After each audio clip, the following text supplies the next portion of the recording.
right, Ghoulies, it's a great day in the laboratory. We have the one, the only Linda Miller from King Kong Escapes, and of course, Green Slime, who was missing in action for a long time. And they discovered you, and now you are doing a lot of the Japanese horror monster conventions. How's that working out?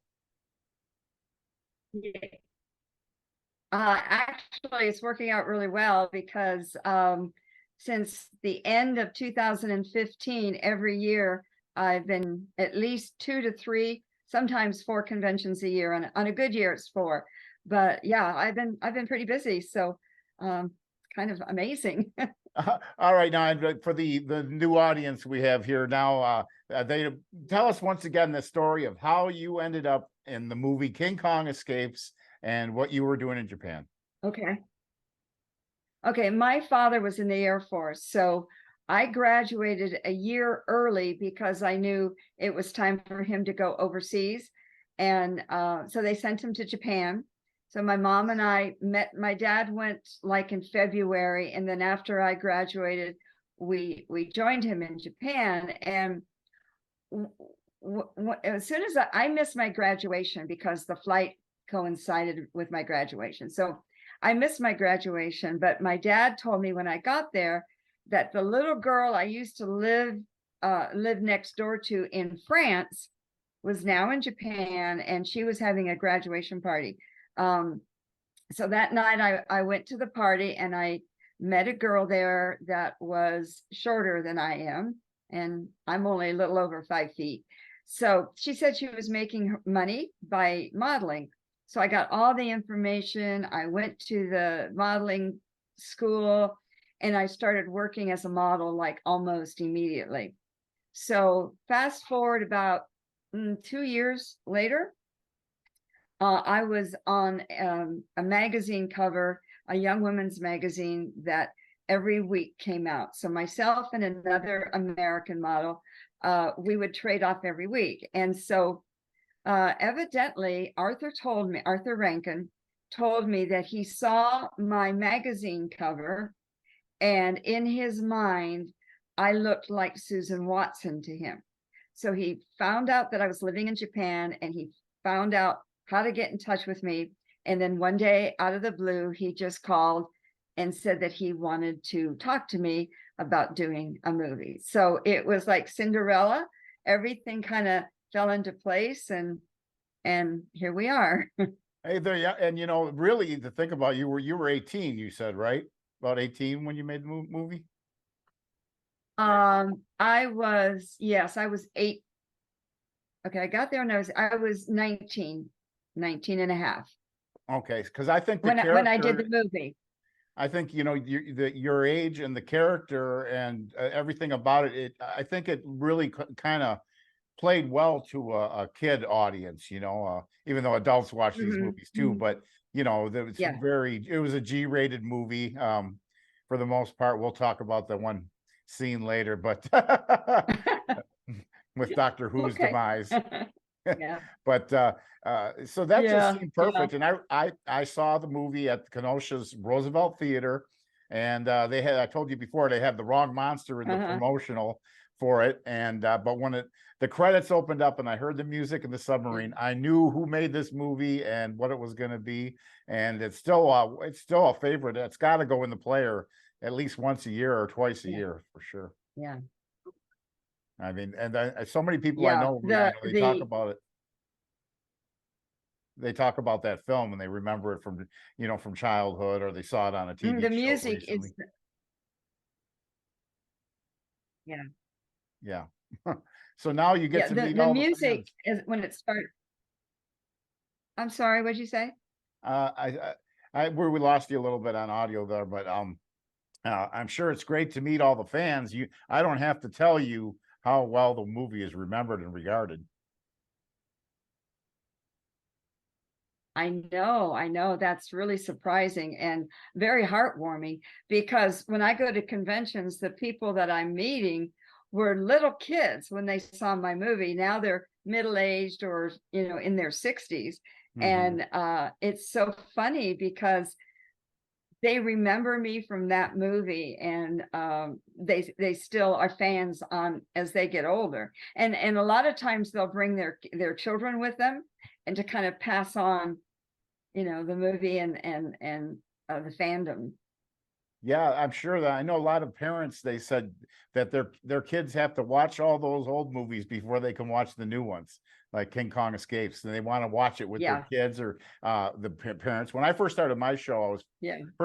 getting pretty rowdy, and then I started running into people. And one time it was an elderly couple, and they said, "Well, this is they watch your show when the grandkids are over." And I thought, well, I better behave a little bit better. You know what I mean? That was very early on, Yeah. in the series. Now, you had some good experiences and bad experiences, but I guess the alleged water scene, the pool, was a little murky. And now wasn't a little murky, it was really murky, and it looked like it probably had been there from the 1800s. It was so old, and the water looked very unhealthy. And in the script, it calls for me to dive off the ship into the ocean. And so, of course, the ocean was the big pool, and I was really nervous about that. But they told me that they had my stand, or my what do you call it? My stunt person was going to jump in instead of me. And I was so relieved, because it was dirty. Of all those films I watched, I never really gave it a thought. And to think that, these actors were soaking in this with the rubber suits and just, Oh, yeah. the million scenes of monsters in the water. Now, was there a particular scene that you got to actually see that was done with the miniatures and the monsters? Yeah, one day, I guess they didn't need me on set at that moment, and so I just started walking around the lot, and I just happened to come upon the sound stage where they were filming all the miniatures. And so I went inside very quietly, and I watched, and you could see the miniatures were on like a platform, and of course they were small, but if you kind of squinted your eyes and looked, it looked really real. And that was a big treat for me to see all that, because the scene where Kong, they're throwing the gas at him to Hmm. knock him out, and then they tie him up, and with a helicopter they lift him and take him away. I actually watched them film that scene, and it was quite amazing. So artistic, and everything was very technical. The trees looked like real trees, Yeah. just like somebody had gone in, waved a wand, and miniaturized everything. It was really a real treat for me to see that. And that's got a very moving piece of music, that scene where they make him go to sleep and they take him off. And the scale of the movie is a little bit, downsized from like a Godzilla film. So like the helicopters and everything look bigger than Mhm. like in a Godzilla film. And I really like how that works, the scale, and I think that really looks good. Now, if we could talk maybe about your co-stars a little bit. Oh, okay. Well, Rhodes Reason was the American actor, and he was not the original person that was cast. I don't remember the gentleman's name. I've looked it up before and I've forgotten it again. Um, but the original actor, was a guy who did westerns on TV, and I can't remember his name. Evidently, he was shooting, and it called for him to be in a river, and he accidentally drowned. So then Rhodes was the one who took his place. So Rhodes got there probably pretty soon before we started. And then, of course, Takarada-san was very famous at the time, and I had no idea who either one of them were. I kind of thought maybe I knew Rhodes. He looked a little familiar to me, because he had a brother, Rex, who also was in the movie business Right, they look a lot and at the alike. same time. So, but the two of them, yes, they do. And the two of them got along really well. And sometimes two male leads, and they don't necessarily like one another, but they got along really, really, really great. And they joked a lot on the set. And because I spoke Japanese, I was able to communicate with Takarada-san. And so there's several scenes where we're waiting, in between takes, or they're doing the setup, and we would just kind of chit chat. And he told me about his wife, who was, I think she was Miss Universe or some big beauty pageant thing. And so he was married to her. And so those were the two I was the closest with. And then Amamoto-san, Doctor Who, was also a really nice guy. And in fact, the whole set, the atmosphere on the set was very compatible, very friendly, very relaxed.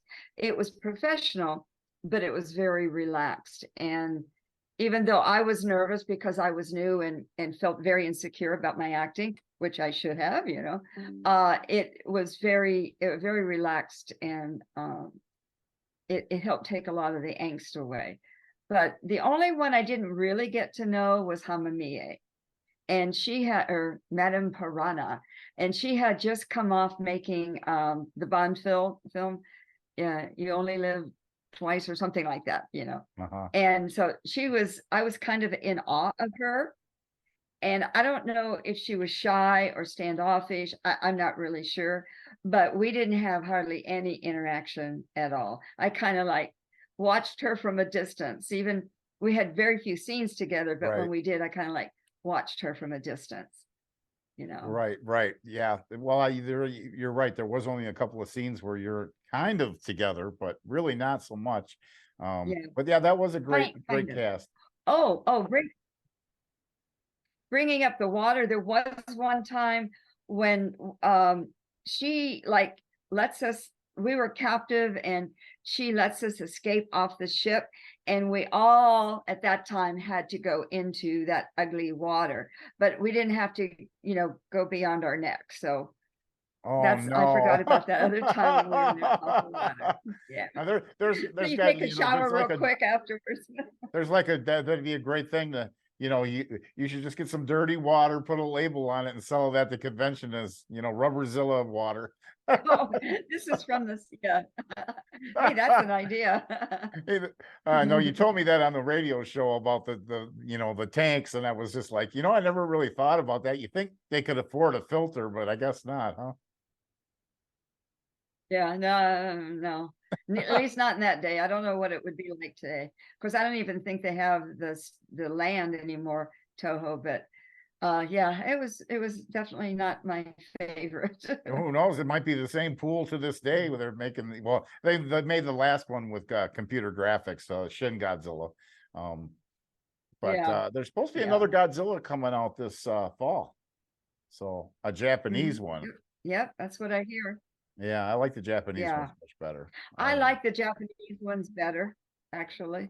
Yeah, I think there's something, it's just something in their culture, and it's something they invented, and they, there's a very, there can be a very, mythical tone about those films, or a borderline fantasy. And I think it's just something they need to do. Yes, I totally agree. I mean, my movie was in some ways silly and funny and, not real serious, but the music was incredible. I mean, like you say, that opening scene with the submarine and the music was like, whoa, that kind of grabbed you right away. And I was very pleased with that. I thought it was awesome. Yeah, that Akira Ifukube's soundtracks are just the best for those. Like I said, when I saw the movie, I knew exactly who made it. And but then it was interesting because I noticed the dubbing sounded like dubbing from the Rankin Bass cartoons, like even maybe the Burgermeister Burger. Yeah, that so I remember watching the Kong King cartoon when I was a little kid, but I don't remember the robot. But the robot Kong is, I don't know when that came about. Huh? I said I don't remember when the Mechanicon came about. Yeah, I seen a video of him. He's in the cartoon, and he definitely has the signature Rankin Bass, design. You can tell that's one of their kind of characters Yeah. that they're famous for. It's real interesting how they Yeah. got together and they got that movie made. I know Godzilla versus the Sea Yeah. Monster was supposed to be a Kong movie, and they put Godzilla in last minute. And Godzilla does things that Kong would do, or it didn't make any sense. Godzilla versus the Sea Monster, because Godzilla's a sea monster. So, but they had to get a movie out, I That's guess. true. Yeah. They had to Yeah. get, they were on a production plan, and they wanted that next movie out. And it would have been Yeah. fun to see another one. Do you know that when I was doing the film, I had no idea who Rankin Bass was. I had never seen a Godzilla movie. The only Kong movie I saw was like when I was come home from school, and the original one would be on Yeah. TV. So, and I had no idea the people I was working with were phenomenal. I had no idea about that until 50 years later. I went, whoa, how lucky was I to have worked with all those people? Oh, And I didn't know it. if the fans would tell you that anyone would love to have been in one of those Japanese monster films Toho made. I Oh, mean, yeah. that would be to die for, really. And Yeah. then there were so many of them. I know the American actor Nick Adams. He did like 3 of them, I think. Yes. Was it 3? Yes. Or am I thinking of Die Monster Die, which is a different movie? But he did the Monster Zero, and he did oh, well, Frankenstein Conquers the World. That's one of my favorite ones. The Japanese Frankenstein story.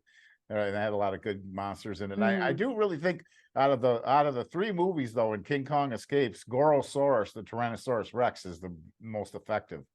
The way he's painted up, it really looks real. And he got one more a brief appearance in Destroy All Monsters, but then he hasn't returned, Gorosaurus. So you're in a movie with Gorosaurus too. I mean, he's a big deal. Well, when we were filming the scene where I guess we had just gotten to Mondo Island, and for some reason the boys left me all alone. And so then you hear Gorosaurus, it's hard to say that, Gorosaurus, and like threatening his sound, and then Kong places me in a tree, and the 2 of them are fighting. And Honda-san, the director, when when he directed, he would direct by animation, and not animation, but he would demonstrate how he wanted you to hold your hand, or any of that. So in that one scene, I did exactly what he told me to do. So that was the kind of director he was. Yeah, that I usually, if I can get in a film, I do what the director wants to. But how about yeah, we all do. How about that? We all do. I'm curious about the scene when it's towards the end of the movie where the 2 monsters are fighting on the tower, and you're like you're going to slide off, and what exactly was how high up in the air were you actually? I was about probably close to 8 to 10 feet tall, and I don't like heights, so I had to climb up. And any scene where I'm like climbing or whatever, if I look afraid, I was afraid, because I don't like heights. And so I remember they had like a scaffold, set up, and I looked at them, I said, am I going to have to go up there? And they said, yes, so yeah, when we were on the tower, it was elevated. Yeah, it looks like a big set. It looks like, it's real interesting how they managed to work on miniatures and real life size into that. Yeah. And then the ending is always like really is funny, because this is such a Rankin Bass G film, and then you basically you put the death sentence on Doctor Who. and then it's actually a really gory scene with him gurgling the blood when he gets crushed, which is something I don't think that I saw in a film until Jaws with Robert Shaw. Oh, I don't think I actually like this scene. Huh? I said, I actually like that scene where he gets killed, you know. And I thought Madame Piranha, when she died, it's like it was very dramatic. But when he died, it was dramatic, but I just thought it was so cool. I thought that's one of my favorite scenes. It was funny because the Doctor Who is never actually he's not successful with anything he does right from the beginning. He's doing a lot of bragging, and then nothing really works out for the guy. Yeah. Right, right. Yeah. Yeah, that's why he needed Madame Piranha. It's it is sort of it's kind of true to the cartoon, because it kind of is a cartoon kind of kids script a little bit. I mean, it's a rated G. Right. There's nothing really Right. offensive in there or anything like that. And but yeah, it didn't work out for Doctor Who. But we've seen him in No. that actor was in Ghidorah the Three-Headed Monster, and he's in Monster Zero, I know of. And something he was in everything. Yeah, I bet he did a lot of stuff. He really was a good actor for a villain. I'm sure he got cast as villains a lot. I know that I heard about that Toho made 3 Dracula movies, and when I heard that, for some reason in my mind, I thought he has to be the guy playing Dracula, because he kind of had the cape already in King Kong Escapes, but that wasn't the case. Yeah. And the funny thing was, he was kind of always in character when we were on the set. He and I talked more than I did with Mamma Mia, but he was very dramatic. And when we would part, and he'd go over to where he had to go, he'd always twirl his cape when he left. He made like a grand gesture when he left with his cape. So he really liked that cape. Okay, so it sounds a lot like Bela Lugosi did that kind of stuff too when he was doing Dracula. Yeah, very much. Yeah. I mean, if you got a fancy cape, then you ought to work with that. I would. Maybe it's time for me to get a cape. Now you are appearing at G Fest in Chicago this weekend, and you'll be meeting all the fans and all the other celebrities and seeing all the merchandise. Yes. Thursday night at the Pickwick Theater, they're showing King Kong Escapes. So I guess, my schedule's arranged by other people. So I guess Thursday night I'll be at Pickwick. I don't know, maybe answering questions or something like that before the film. And then all day Friday, and then Friday night, there's some kind of event. All day Saturday. And then Saturday night, I'm going to be one of the judges of the costumes. So they're going to have like a little parade of all the costumes. I'm being one of the judges. So I'm looking forward to that. Absolutely. And then Sunday we'll be signing all day. I've seen pictures of the costumes, and they're really elaborate. That's been one of the things on my bucket list, is to make a Godzilla suit. I've thought about many different ways that I could do that. Actually, believe it or not, I was Foghorn Leghorn at Great America when I was 18 years old. And the Foghorn costume, I thought that if I could get one of those old costumes, it would be the perfect building block to do a Godzilla suit, because I think it was really sort of the same thing. I mean, with the legs and the tail and the bottom were one piece, and it was held on by straps around the shoulders, and then they would lower the top of the rooster on top of you, and then they bring you out into the hot crowd. It was fun. Could you breathe? Yeah, it wasn't too bad. I liked it. I enjoyed that job. And I was also, because I was tall, I got cast as Foghorn and Bugs Bunny. Oh my gosh. Yeah. That's funny, isn't it? And you know what, I liked the job. The only problem is you'd go out for maybe 25 minutes in the heat, okay, because you were hot. So you'd go do an appearance for 25 minutes. You had to spend 45 minutes in like the green room, the break room, with the AC cranked, and just sit there and do nothing. That part I didn't like. Can you imagine Nakajima-san, who played Godzilla in a lot of the movies, and he played King Kong? Can you imagine how hot that was? Because in Japan in the summertime, it's like being in Florida in the summertime. It's very humid and hot. And I don't know specifics, but I heard little tidbits of how he really suffered, because of the heat.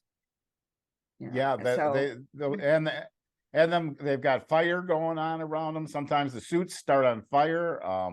One of them, the whole rear end of the Godzilla suit was burnt like tire rubber in Godzilla versus Gigan. And that was the last appearance of that particular suit. But yeah, I bet. Yeah, and then the pool water, just the whole thing is. I think those guys have been known to pass out in the costumes and all kinds of stuff. Yes, yes, yeah, that's what I've heard. Yeah, so he was very. The thing is, in Japan, he wasn't as well thought of as like Takarada, because he was a suits actor. But when he came to America, everybody went crazy because he was Godzilla, he was King Kong. And so at the towards the end of his life, he got to experience the fame and the love from the American fans that he did not receive in his own country. Right. And he would come here a lot. And we did a couple conventions together, and his side would be lined up against, way against the wall. And I'd have 2 or 3 people, and his line never, ever dwindled. And people were always coming because they were so excited to meet him. And I was so happy for him because he didn't get the recognition that he did here. Right. I heard it. The initial appearances when they first started coming over here got real emotional because the audience was so emotional about it, and how much they love these films.